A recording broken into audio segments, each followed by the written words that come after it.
Assalamualaikum warahmatullahi wabarakatuh. Salam sejahtera semuanya teman-teman.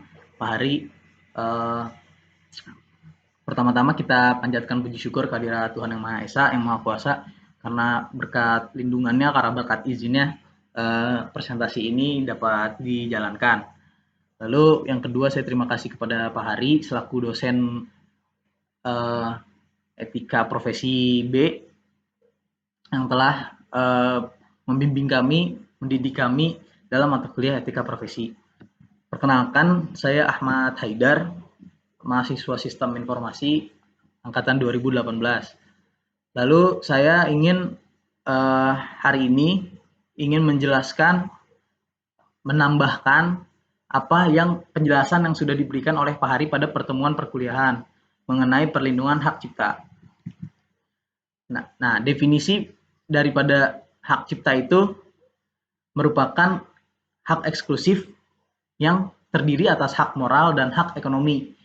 Lalu ada definisi pemegang hak cipta adalah pencipta atau pihak yang menerima hak secara sah dari pencipta. Lalu ada hak terkait juga, adalah hak yang berkaitan dengan hak cipta yang juga eksklusif. Nah, nanti setelah ini kita akan breakdown lagi, kita jelaskan lagi.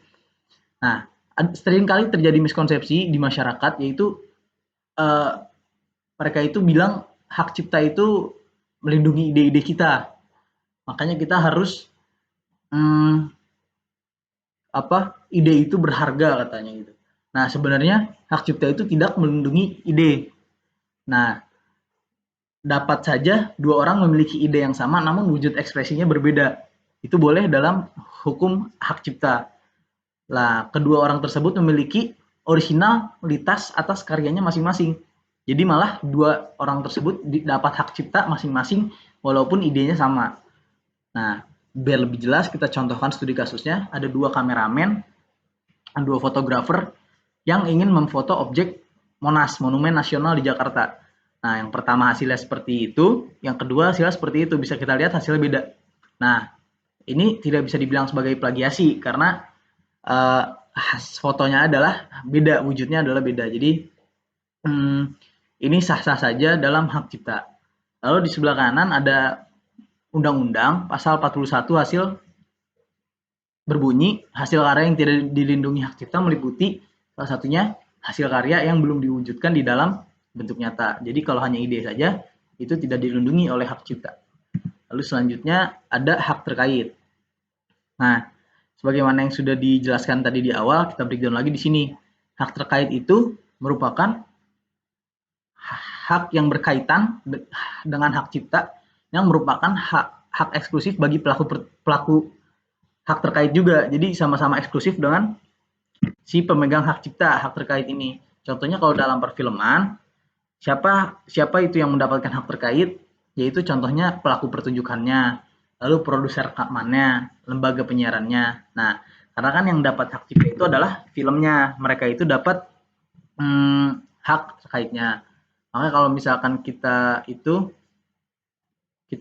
kita nonton film itu ada kreditnya di ujungnya, tandanya kita tahu siapa aja yang mendapatkan hak terkait dari penciptaan film ini. Lalu ada jangka waktu perlindungan hak ciptanya di bawah. Lalu yang tadi dibilang di awal juga sebagai definisi, hak cipta itu hak yang eksklusif yang terdiri dari hak ekonomi dan hak moral.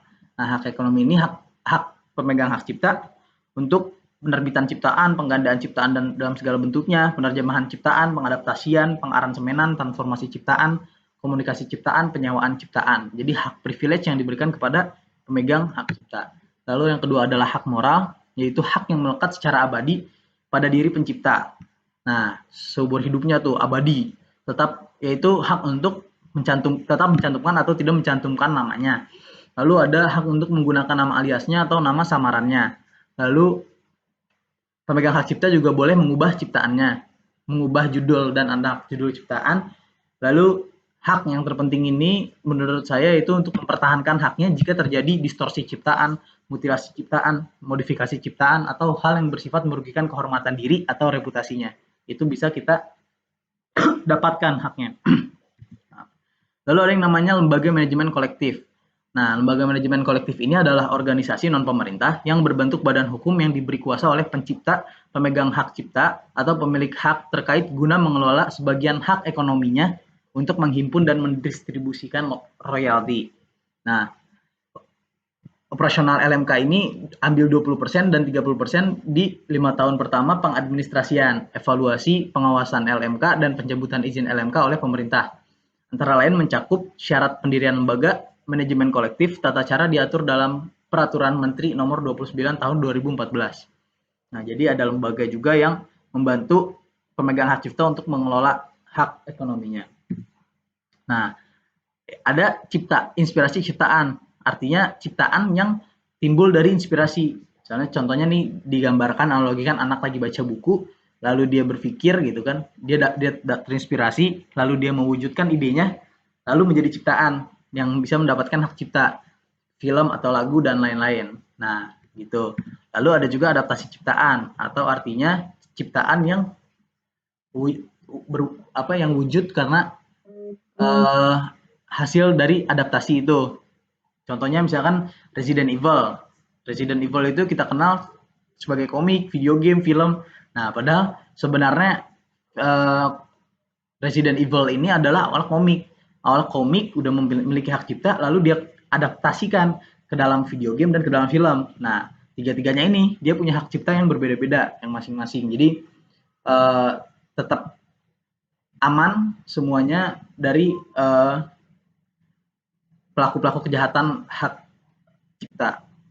Sekian mungkin yang bisa saya tambahkan penjelasan untuk materi perlindungan hak cipta. Manusia tempatnya salah. Mohon dimaafkan. Assalamualaikum warahmatullahi wabarakatuh.